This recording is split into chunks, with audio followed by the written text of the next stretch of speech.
Vancouver News.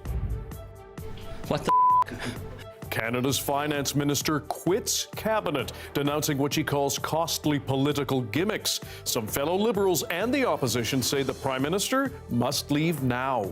I think he needs to go, yeah. Now is the time for a carbon tax election.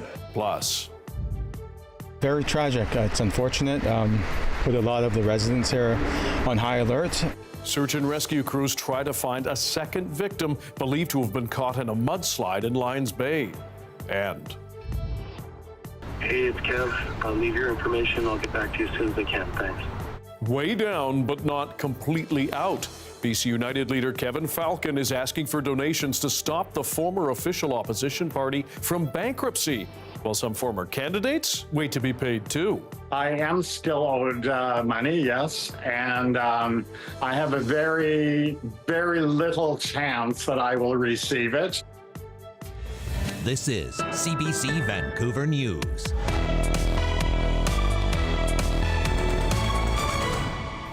Hello, I'm Dan Burritt. Thanks for joining us. It has been a stunning political day across this country. Deputy Prime Minister and Minister of Finance Chrystia Freeland has resigned from Prime Minister Justin Trudeau's cabinet. That news comes on the day she was to deliver the government's fall economic statement. As the CBC's Rafi Bujikanian reports, it has fired up the opposition and rattled the governing Liberals. From a minister's departure Justin Trudeau knew about, I've advised the Prime Minister earlier this fall that I will not be seeking re-election as a Member of Parliament for Central Nova during the next campaign.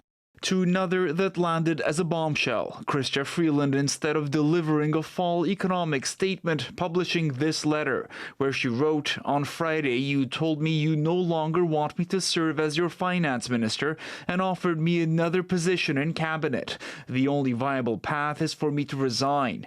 Also saying she and Trudeau have been at odds about the best path forward for Canada, calling out costly political gimmicks the country can ill afford as it faces U.S. President-elect Donald Trump's tariff threat. What the I mean, how does the Prime Minister, on the eve of a statement that we've been waiting for months, deep six his finance minister and think that things are going to be normal? The reviews from some of Trudeau's own caucus no less scathing. Let's put it this way. Firing a Minister of Finance who has served you extremely well is not what I would call a trustworthy move. And that's all. Should he resign? Yes. I've been a great defender, but I just don't see how we move forward. I think he needs to go, yeah. Calls echoed by the opposition. Now is the time for a carbon tax election to turn the decision away from me or Mr. Trudeau. I'm calling on Justin Trudeau to resign. He has to go. While Trudeau hurriedly had veteran cabinet member Dominic LeBlanc sworn into finance, do solemnly and sincerely promise and swear. As other ministers had this to say about Monday's events. The moment now is for us to focus on the best interest of Canadians. That's what we're doing.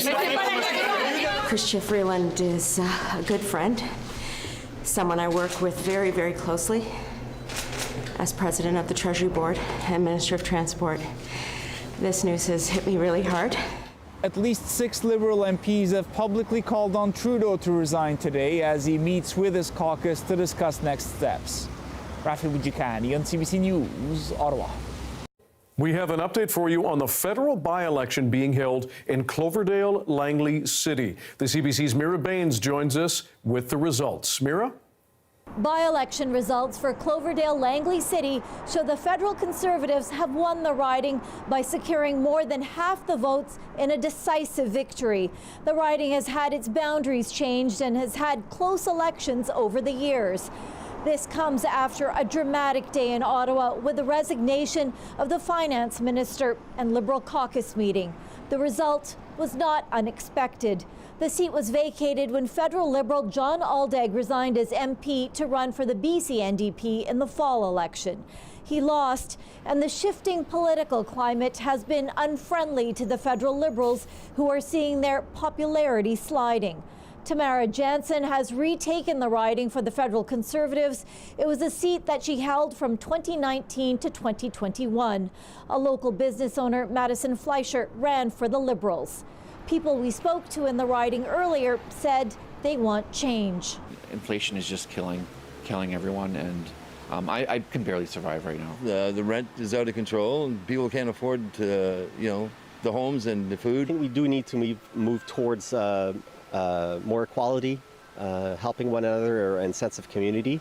The provincial election showed the area shifted right, with the BC Conservatives handedly winning seats in the fall. So far, the federal Liberals have faced humiliating by-election losses in previously safe Liberal seats in Montreal and Toronto. And now this is the latest blow to Trudeau's Liberals. Mira Baines, CBC News, Vancouver. The news of Chrystia Freeland's resignation has sent shockwaves across the country, including here in BC. Our John Hernandez has more on what the turmoil could mean for this province. Chrystia Freeland, a long-standing MP and finance minister of 5 years, abruptly resigned from Justin Trudeau's cabinet on Monday morning. The news has been met with shock and even disappointment by voters and leaders in BC, including Premier David Eby. I always enjoyed my interactions with her. I found her hardworking and dedicated to her job. She was always interested in hearing about the specific concerns of British Columbia. Speaking at a meeting of premiers in Ontario, David Eby wouldn't say whether he thinks the Prime Minister should step down. Instead, he turned his attention to the threat of tariffs by the U.S. Despite what's happening in Ottawa, we're focused on ensuring that we're the stable presence that's going to help Canada through this moment. And everyone here is committed to that. Tariffs were highlighted in Freeland's resignation letter, which suggested she and the Prime Minister were at odds on how to tackle the challenge. The proposed 25% tariffs would target Canadian goods headed for the U.S. Wood products, natural gas, and agriculture are among BC's biggest exports to the states. Should President-elect Trump bring in the tariffs as he suggested, will wreak havoc in our economy. And so we need a provincial government that's strong, and we need a federal government that's got their act together. West Vancouver Liberal MP Patrick Weiler repeated his call for the Prime Minister to step down.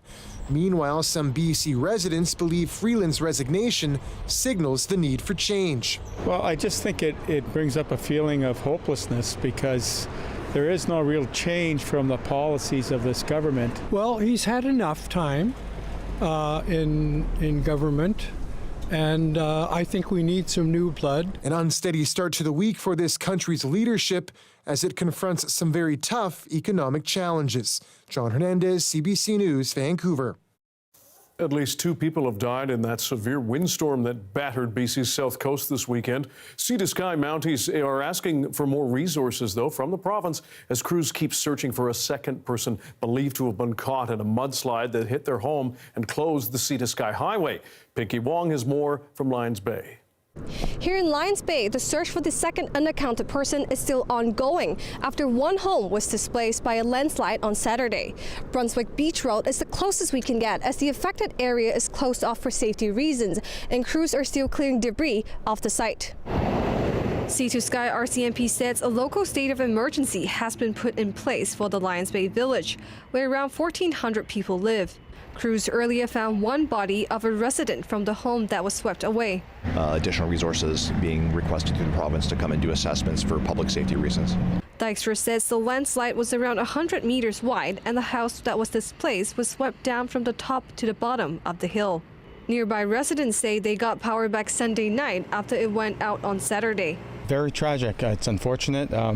Put a lot of the residents here on high alert, and especially this area which I live in where the landslide occurred directly in sight with and line with. Several residents were evacuated as a precaution, but officials say a notice for 2 properties has now been rescinded. Environment Canada warned on Saturday that the Metro Vancouver area could be with gusts of up to 100 kilometers an hour. In Surrey, police say a woman has died after being struck by a falling tree branch. Very, very sad. Yeah. She is very nice lady. One neighbor says the gusts of wind were very loud and that branches were hitting the roof of her home. just the gusts of wind. Oh my God, it's like never happened, so rare, right? And then I noticed that we don't have power. A wind warning is still in effect along the north coast, where Environment Canada says gusts of up to 100 kilometers an hour are expected to hit in the Prince Rupert region. Pinky Wong, CBC News, Lions Bay.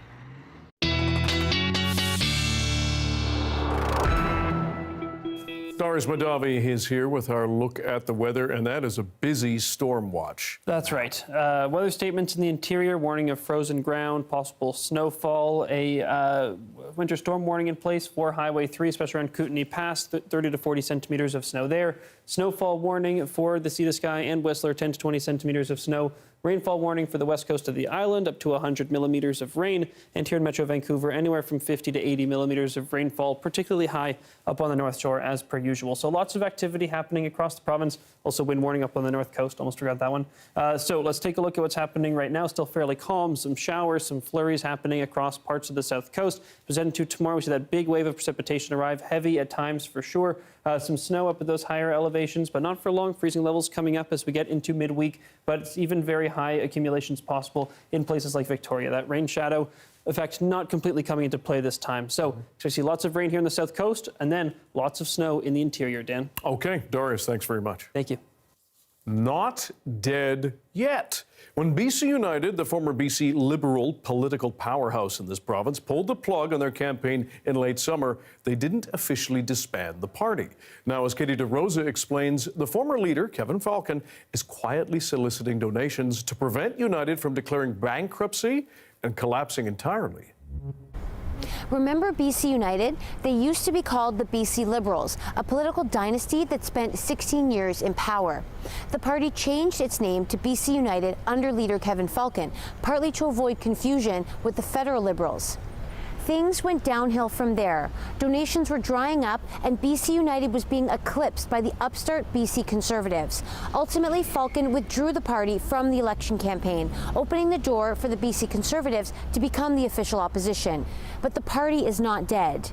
Some former BC United MLAs want to resurrect it under the former BC Liberal banner. I've talked a lot about the need for a centre party in British Columbia, and that was taken away from us in the last election. The problem?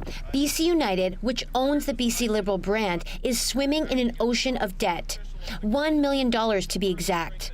That's according to notes obtained by CBC News from a December 7th meeting attended by Falcon and party brass. While he's laying low and not talking to media. Hey, it's Kev. I'll leave your information. I'll get back to you as soon as I can. Thanks. Falcon is staying on as leader and soliciting donations to prevent the party from declaring bankruptcy and folding entirely. That donation request isn't sitting well with former BC Liberal loyalists. And unfortunately, that's what I've been hearing from people is, are you serious? But to go and ask for money right now at Christmas time, right after an election when there's really a lot of hard feelings. A lot of people are really sore over what Kevin Falcon did.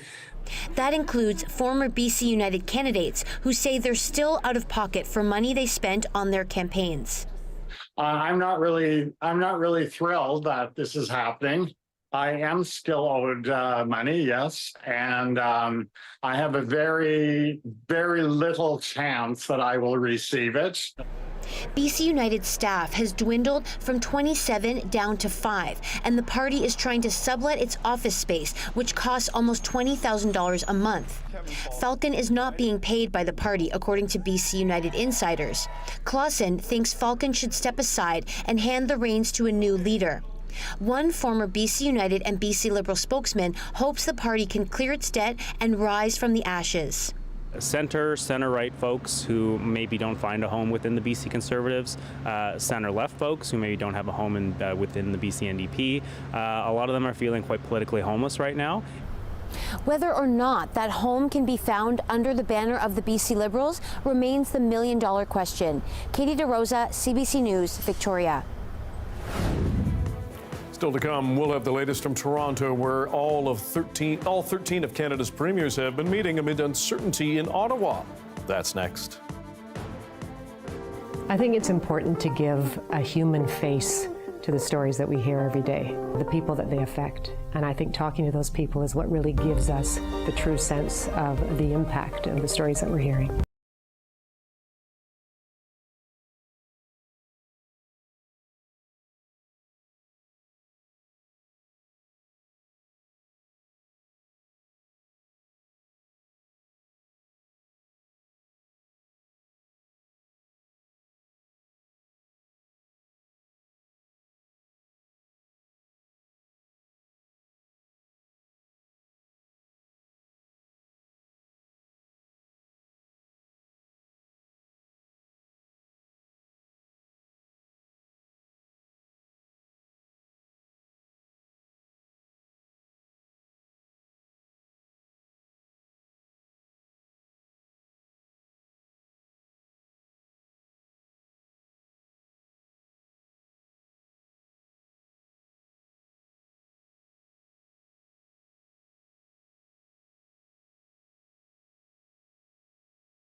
Canada's premiers have been meeting to develop responses to Donald Trump's trade tariff threat.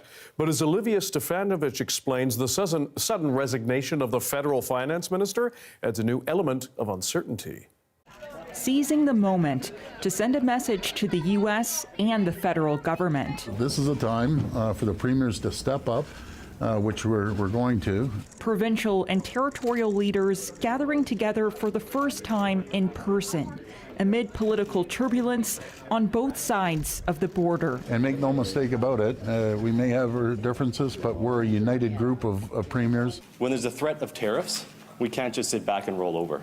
We have to show that we have strength. Northern premiers say they're on board to take aggressive countermeasures if the U.S. president-elect moves forward with plans to slap 25% tariffs on Canadian goods. We need to do things like that to ensure that we get the respect of Donald Trump. If we just roll over, how's he going to respect us? The incoming Trump administration is threatening steep tariffs unless Canada stops the flow of illegal migrants and hard drugs like fentanyl across the border. We need to be making those decisions, those investments, and come together collectively as a country on issues without having somebody do it in another country through a tweet. The Premier of the Yukon says it shouldn't have taken a social media post by Donald Trump for the federal government to address the fentanyl crisis. We have to give a little pause in the fact that we really need to commit to this now because it's been affecting so many of us across this country for years. Our priority must be to settle the problem on the border. We still have some people coming at the airport and then moving illegally to United States. Addressing those concerns hit a major snag today when Chrystia Freeland suddenly resigned from cabinet, a decision she says she made after the Prime Minister told her she would be moving from finance. I think she had a difficult choice to make, and she made it. On a day like today, I would hope that Canadians are reassured by looking at this table and seeing that the premiers are unified. Premiers say they'll continue building on the work they've started here when they travel to Washington, D.C. to meet with members of the U.S. Congress in the new year. Olivia Stefanovich, CBC News, Mississauga, Ontario. Now, the fall economic statement was eventually tabled by Government House Leader Karina Gould, as the CBC's Ashley Burke explains that part of the story. A media lockup unlike any other. Journalists showed up to view embargoed copies of the government's fall economic statement just as the finance minister set to deliver it stepped down. From Finance Minister, Deputy Prime Minister Chrystia Freeland, that she, in fact, is no longer going to be a finance minister and indeed is resigning from the cabinet. Amid the bombshell news, the very document stayed shrouded under black sheets for almost 4 hours. It was unclear if it would be released at all until early afternoon. We finally got our hands on this document with about 2 hours rather than 6 to parse through nearly 300 pages of macroeconomic forecasts. And this document is one of the reasons for the split between Freeland and the Prime Minister. Freeland wrote, in the face of Donald Trump's tariff threats, it was important to keep Canada's fiscal powder dry and avoid costly political gimmicks. The budget includes $1.6 billion for a tax break on holiday essentials. In total, there's more than $24 billion in new spending over the next 6 years. And the government didn't stick to its own self-imposed target to keep the deficit down around $40 billion. It's close to $62 billion for the last fiscal year. This financial expert says it's due to one-time costs from COVID liabilities and Indigenous lawsuits. We're still seeing a relatively high-spending government that is not necessarily keeping enough powder dry for what could happen between now and the next budget. That uncertainty trumps administration. The government has a $1.3 billion plan to beef up security at Canada's border to respond. The economic projections include what might happen if Trump introduces some tariffs, but doesn't explore what a full-out trade war would look like. Ashley Burke, CBC News, Ottawa. Snow hitting the ground in Kelowna earlier in the day, and plenty of that stuff throughout the province. Darius has your BC-wide weather forecast coming up right after this.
The weather update is brought to you by Direct Buy Furnace. To cool and clean the air in your home, call Direct Buy Furnace. Installing Trane, the most reliable heating and cooling brand.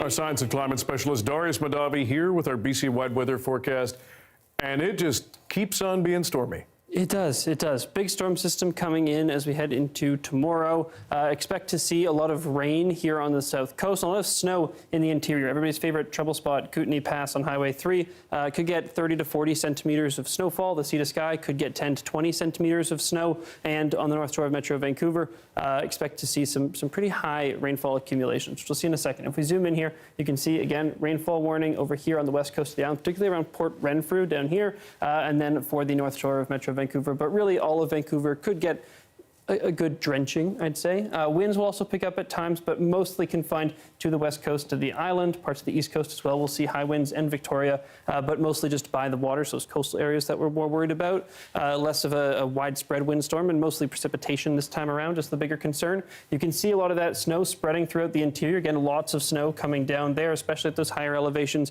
But even as we saw, Kelowna and Kamloops getting their first real sticking snowfall of the year. I was talking to the host of the Interior radio show, and she described it as a winter wonderland, which is really nice. Less nice, though, if you're, again, going on Highway 3. Less of a winter wonderland and more of a nightmare. But rainfall accumulations, like I said, very high down here. This is all precipitation, both rain and snow included, so that's why we're seeing numbers pop up for the interior as well. But you can see, here we go, Port Alberni, 63 millimeters. Parts of Vancouver, if we zoom in even closer, quite a bit higher. You can see, here we go, up along the mountains, much higher rainfall totals than at those lower elevations, as per usual. But this time around, 50 to 80 millimeters are possible for parts of the North Shore in particular. Now, if we take a look at our snowfall totals, again, very high totals for many areas, especially up on those mountain tops. And if we zoom in here, sea to sky also getting quite a bit of snow this time around. Now, in terms of conditions across the province as we head into tomorrow, again, expect to see that snow start to break into the interior. The further east you are, the longer it's going to take to reach you. So it's really going to start coming down in the interior tomorrow afternoon and then continue through the day on Wednesday as well, especially for places, again, that are further east. Up in the north, a little bit more calm, ridge of high pressure building in. That's why we're seeing that wind warning in place for parts of the north coast, but more calm, but very chilly up there. And here we go, Dan, 5-day forecast. 1 day of dryness and some sunshine, but lots of rain in the forecast. Okay, we have been warned, Darius. Thanks very much. Thank you. And thank you for joining us on CBC Vancouver News. For news anytime, check our website, cbc.ca/BC. Your next local news is on the early edition on CBC Radio 1. That starts tomorrow morning at 5:30. Good night.